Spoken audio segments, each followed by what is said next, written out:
Alhamdulillahirabbil alamin. Berselawat untuk baginda Rasulullah sallallahu alaihi wasallam.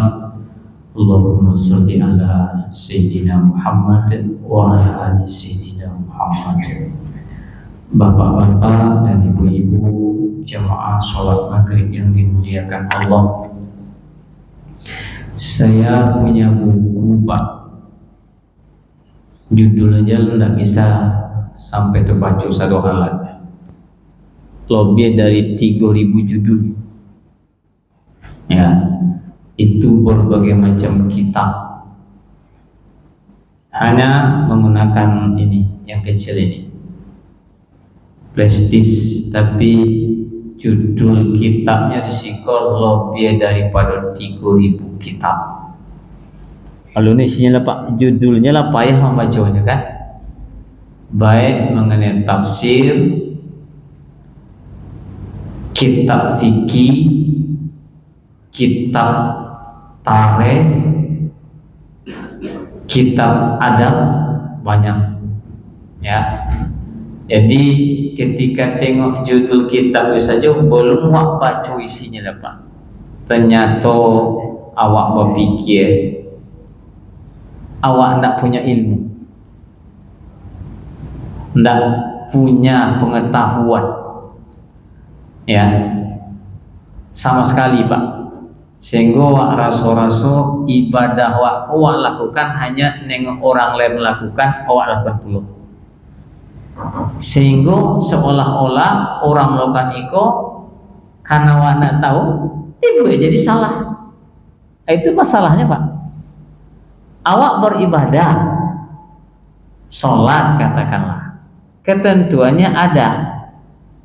Sholat berjamaah, ketentuannya ada. Banyak orang yang tidak mengerti tentang sholat kok Pak, apalagi sholat berjamaah.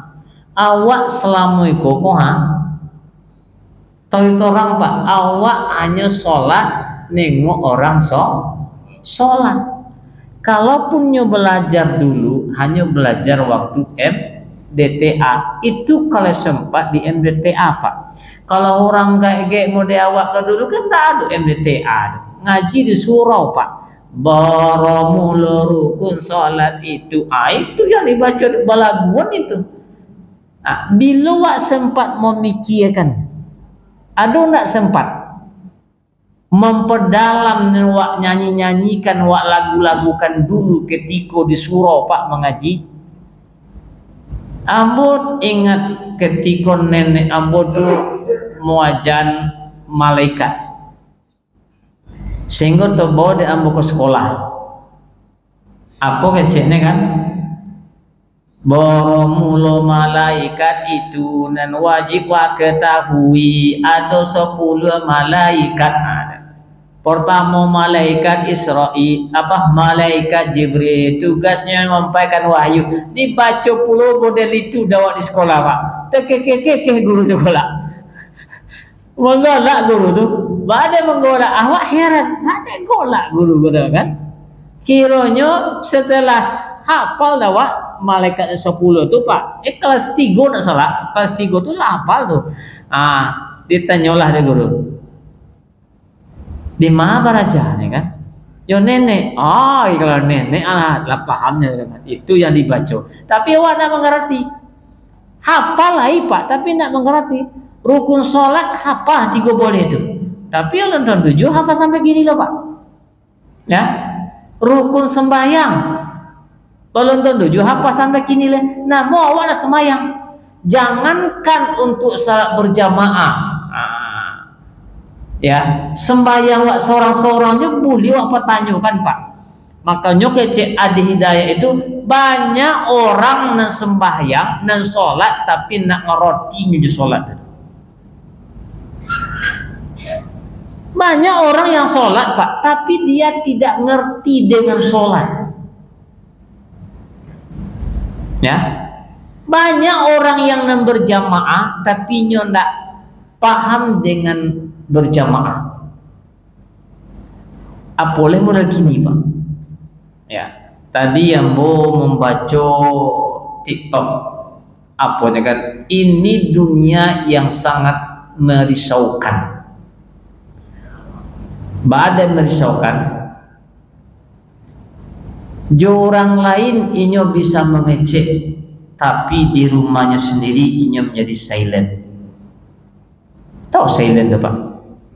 Sibuk masing-masing bukan ikut. Di rumah tidak ada mengecek leh. Ya, tidak ada motah di rumah. Nyo sibuk main HP seorang-seorang, nyo chatting orang lain. Di orang rumahnya ada lupa, orang rumah pun lupa Jawa kan. Nah, itu satu. Yang kedua, banyak wak berkenalan dengan orang lain, tapi dengan tetangga tidak ada Pak. Itu yang menjadi luar biasa. Padahal jiran itu, tetangga itu, kata Rasulullah SAW, kalau tidak saya khawatir, saya akan jadikan tetangga itu bahagian daripada menerima warisan Pak. Begitu bona yang namanya tetangga itu. Buat tetangga. Luar biasa. Banyak lagi tuh yang saya terima dari TikTok tuh kan. Ada pembelajaran tersentuh waktu buatnya Bapak dan Ibu sekalian. Ternyata awak tak punya ilmu sama sekali. Ya. Makanya Bapak dan Ibu sekalian, dek ndak punya ilmu tulang awak suka menyalahkan orang lain. Suka menyalahkan orang lain, Pak. Ya, kenapa? Karena ndak punya ilmu. Kalau orang nanlai tahu Bapak dan Ibu sekalian, inyo ndak bisa menyalahkan orang lain langsung. Mau diikut salahnya kan? Itu ndak bisa. Mau teriak-teriak. Mana ada aturan agama semacam itu Bapak dan Ibu sekalian? Dalam agama kita ada namanya pokok Pak. Usul iko ndak boleh ditawar-tawar. Kalau ndak ada yang pokok, ndak ada yang purwa.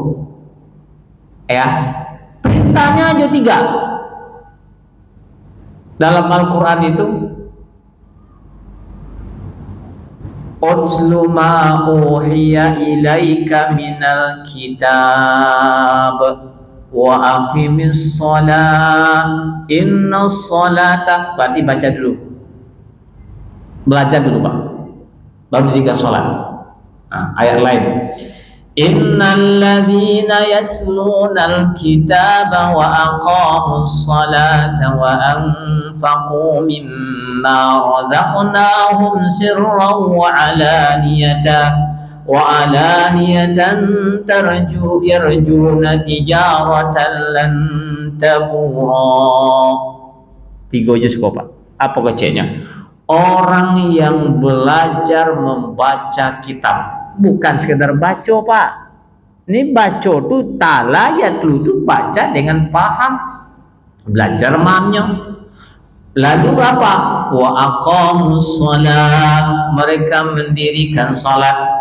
Wa anfaqu mimma razaqnahum, dan mereka menginfakkan sebahagian yang telah kami rezekikan kepada mereka, sirran wa alaniyah, baik secara sembunyi-sembunyi maupun terang-terangan. Yarjuna tijaratan lan tabur, mereka hanya mengharapkan perniagaan dengan Allah yang tidak merugi. Nah, berarti apa pesan yang pertama Pak? Ilmu kan? Ya, segala sesuatu itu memang ilmu Bapak dan Ibu sekalian. Tidak bisa kalau tak ada ilmunya. Apalagi dalam masalah ibadah Pak. Masalah ibadah, ngerti? Salah satu contoh, Sami Allahu liman hamidah, kece imam. Yang kece imam gua kan?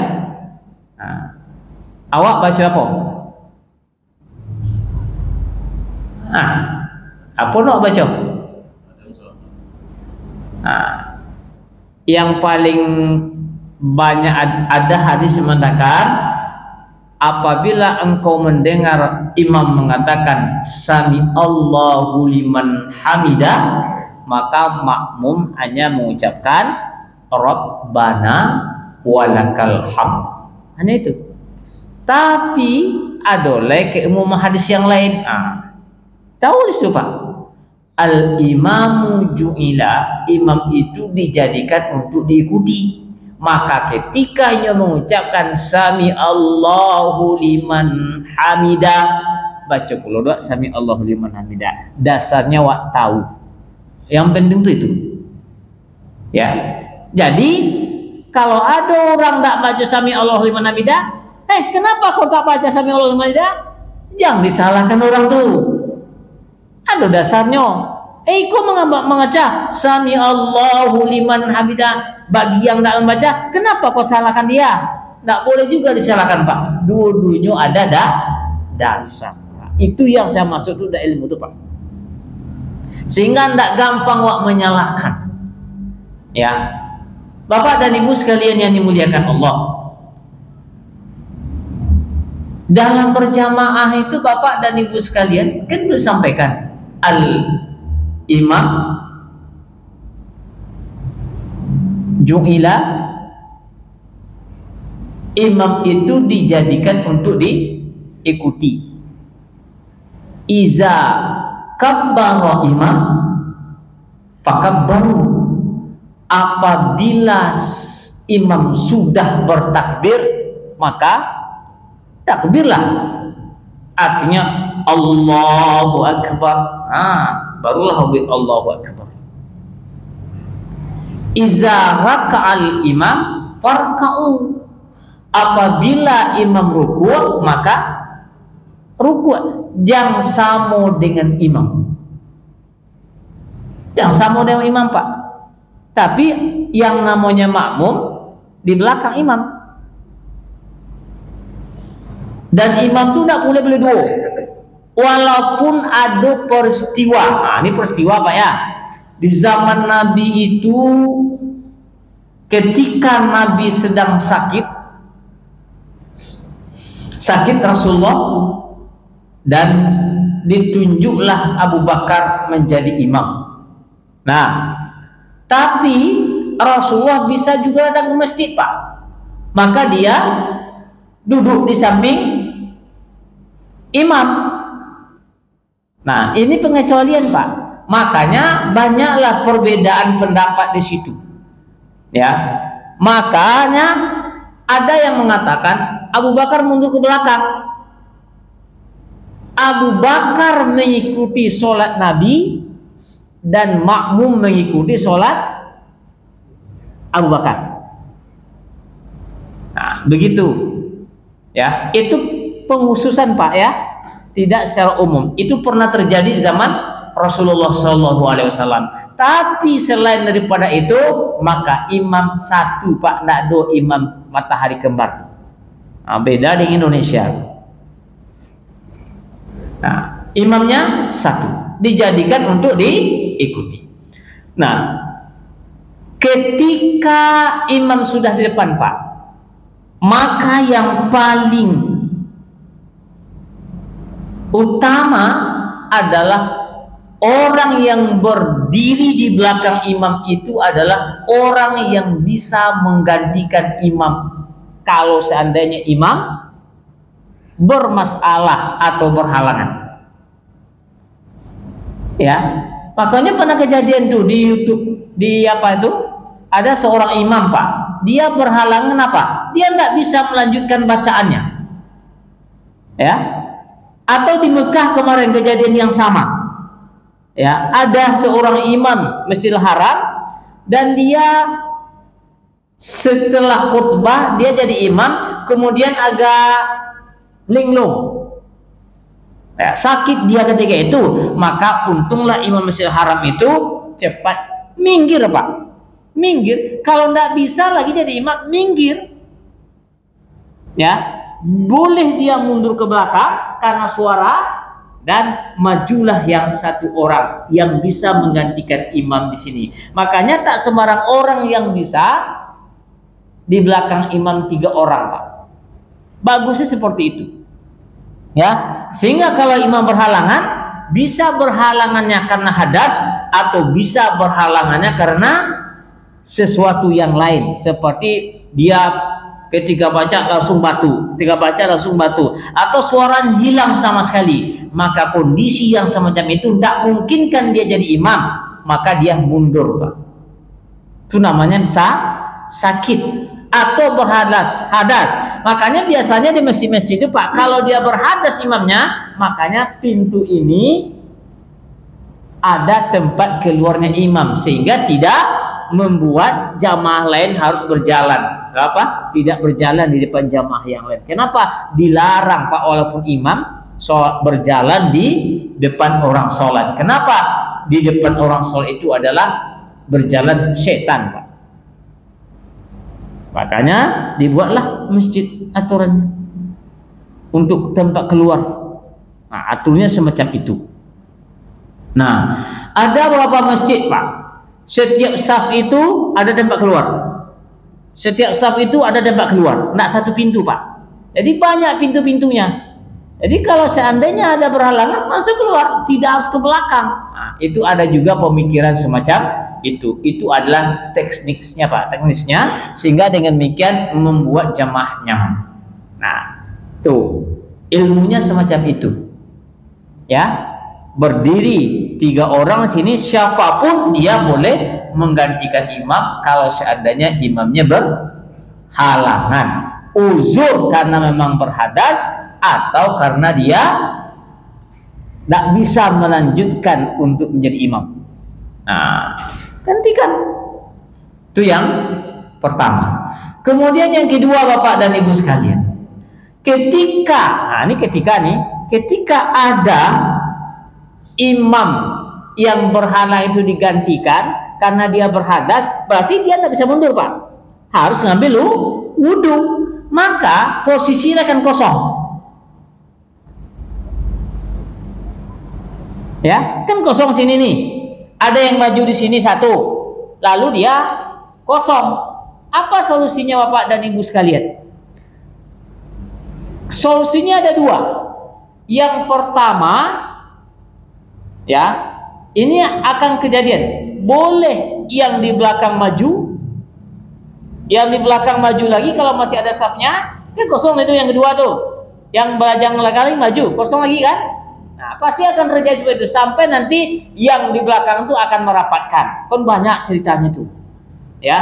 Tapi boleh jadi Bapak dan Ibu sekalian, caranya yang kedua adalah yang di depan ini merapatkan safnya. Hanya ini aja. Yang di sampingnya tidak perlu maju lagi, Pak. Yang di sini merapatkan, ya, berarti tidak perlu yang maju. Bergerak 1 langkah tidak membatalkan sholat, Pak. Ini 2 langkahnya gerakannya. Bergerak semuanya, iya, akan bergerak semuanya. Kenapa? Karena safnya harus dirapatkan. Kalau tidak dirapatkan, maka disitulah setan itu akan masuk. Kata Rasulullah SAW, tetap dirapatkan. Nah, dan ini adalah masalah fikih. Tidak ada yang paling benar di sini. Boleh yang di belakang itu maju ke depan, yang di belakang maju kan, saf yang kedua maju, tapi ini tetap kayak kosong, ya kan? Kosong. Oh, kosong saf yang kedua. Masih ada saf yang 3. Saf yang ketiga maju lagi ke depan, saf yang ketiga kosong yang tengah. Sama tetap akan jadi kosong. Makanya pasti ada saf yang dirapatkan, Bapak dan Ibu sekalian. Kenapa? Karena kalau seandainya gini, kan, ini sudah 01 nih, 2 orang di sini, tidak boleh maju, Pak. Kenapa? Karena kalau maju 1 orang akan tinggal 1 orang, tidak boleh dia maju. Makanya dilarang sholat 1 orang di belakang saf yang ada. Kalau ada jamaah yang datang belakang, dia berdiri di belakang ini, dia takbir, Pak. Boleh dia menarik 1 orang tanpa mengurangi boleh mengambil 1 orang ke belakang. Tapi ditariknya ketika sudah takbirul ihram. Jangan sebelum sholat tarik dulu, itu sah, tidak sah. Nah, takbir dulu, Pak. Sudah takbir, tarik 1. Tapi jangan tariknya, jangan di mode menare. Oh benar, bukan begitu, tariknya pelan-pelan.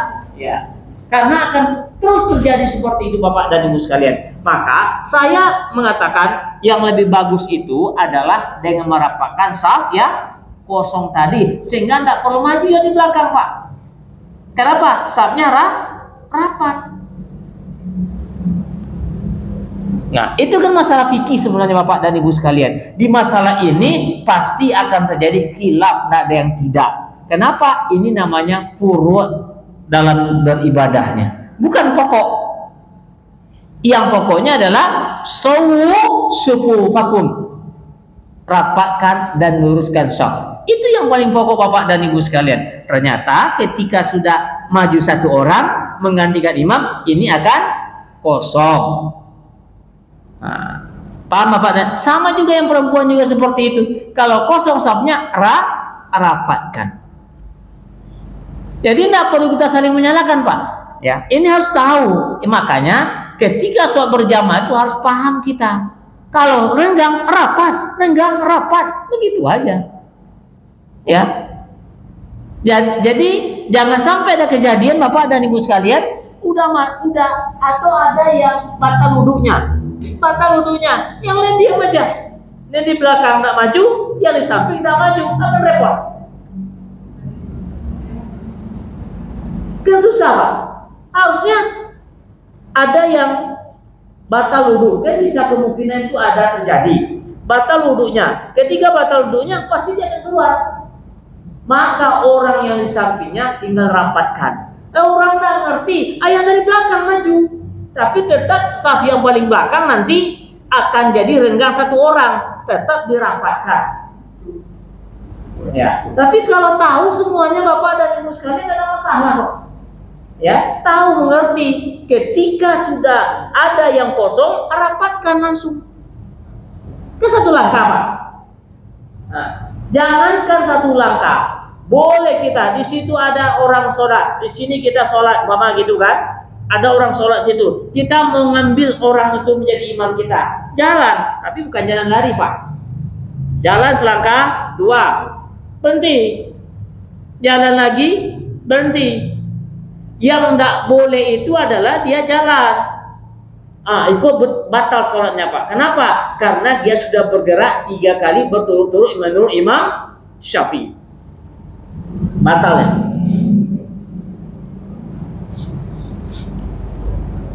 Nah, ada nggak pertanyaan lain?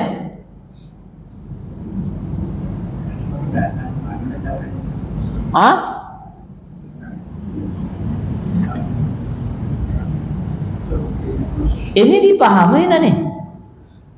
Karena memang ada kejadian beberapa hari yang lalu tempat yang lain Pak. Memang seperti itu. Dia nggak ngerti soal berjamaah, kemudian marah-marah aja.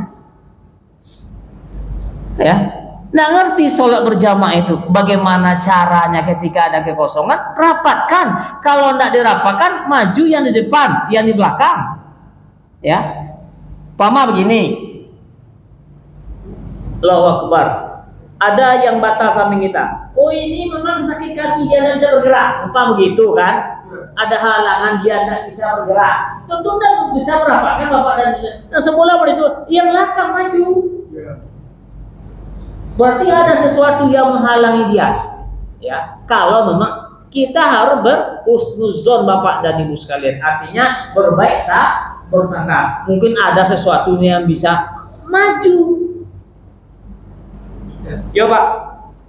Ketika jemaah pada duduk, jemaahnya pada duduk, suatu salat kan gitu. Jadi kan waktu salat itu kan rapat. Jadi dia mau keluar, mau jalan mana yang diambil? Bapak dan Ibu sekalian yang dimuliakan Allah. Nah, nggak usah diambil tengah-tengah Pak. Dia dapat sini kan? Udah, langkahnya sini, lurus ke belakang. Jangan ke samping. Kalau dia ke samping, maka dia akan sholat lewat di depan orang. Maka lurusnya ke belakang. Masih lapang masih bisa. Tapi jangan belok-belok Pak. Kan beloknya, beloknya, itu sama. Lurus saja ke belakang bapak dan sampai satu habis. Ya, sampai habis, ya orang bisa lah ngasih jalan tuh, tapi dia tidak sholat jalan di depan orang. Kalau dia di depan, berarti sampai dia dapat jalan bebas. nah sampai dia dapat jalan deh. Kalau sampai ke belakang, sampai ke belakang jalannya. Jadi orang yang di belakang dia Pasti dia kasih jalan. Pasti kasih jalan. Pasti dikasih jalan. Ya, awalnya pasti satu. Tapi kalau bapak ke samping jalannya, tidak ada sutra di sini pembatas, maka di situ bapak akan menjadi setan ketika berjalan di depan orang yang sedang sholat. Jadi lurus ke belakang. Lurus ke belakang. Lurus kan bisa sini jalannya kan? Orang gini bisa tuh, ada masalah gitu. Ya, jalan. Nah, lurus ke belakang jalannya. Tapi jangan ke samping. Pokoknya tidak boleh melewati di hadapan orang yang sholat. Ya. Nah, ada lagi?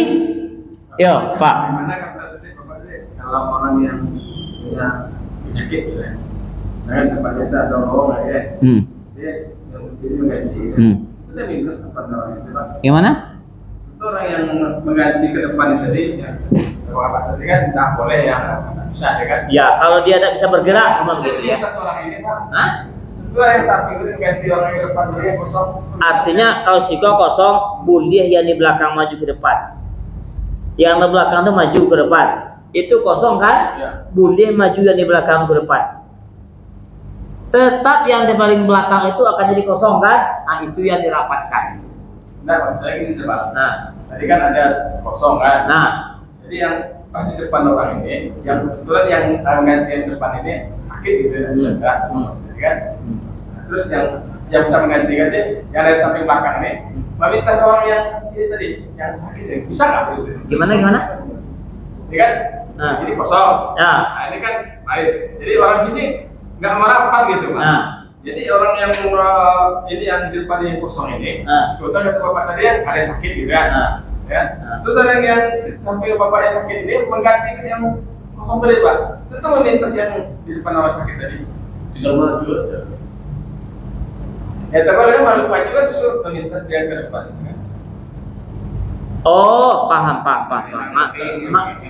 Maksudnya di sini, yang di sampingnya di sini kan? Oh, gitu.